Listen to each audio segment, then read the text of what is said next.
النمط اللي بعده هو النمط الترددي. نفس قصة البيبي اللي بيعيط وبابا بيقرأ جورنان برضه.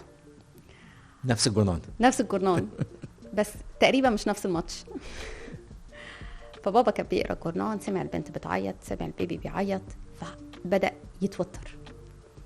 ياه دي بتعيط، يا ترى هو في ايه تاني دلوقتي؟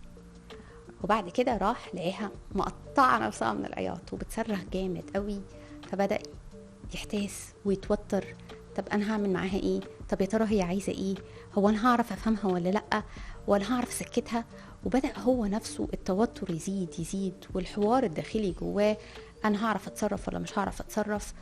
وينتقد نفسه، انا ما كانش المفروض سبت ماما تخرج، انا مش هعرف اتصرف لوحدي، طيب يا ترى اتصل بيها ولا اعمل ايه؟ طيب خليني احاول اقرب لها كده. طب وبعدين بدأ يشيلها وهو نفسه مرتبك ومتوتر. وهي حاسه كده. للأسف الأطفال على غير المعتقد السائد بيقروا ملامح الوش كويس وبيفهموا تفاعلات الناس. وفي نظريات كتيرة جدا ودراسات كتيرة جدا وفيديوهات لطيفة ممكن يجي فرصة ان احنا نشغلها. شال البنت وهو متوتر وهو نفسه شاكك في قدراته في ان هو يفهم احتياجاتها شكلها عامل ازاي. وبعدين بدأ يقول لها طيب خليني ابص على البامبرز كده يمكن محتاج يتغير. طيب انت ممكن تكوني جعانه، طب انت لو جعانه انا هعمل ايه؟ انا مش هعرف اتصرف.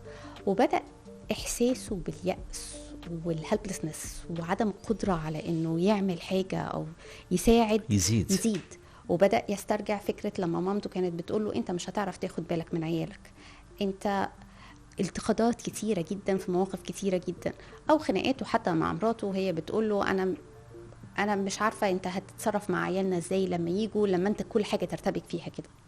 هو تلاقيه بيقول يا ريتني ما خلفت، يا ريتني ما كان عندي عيال.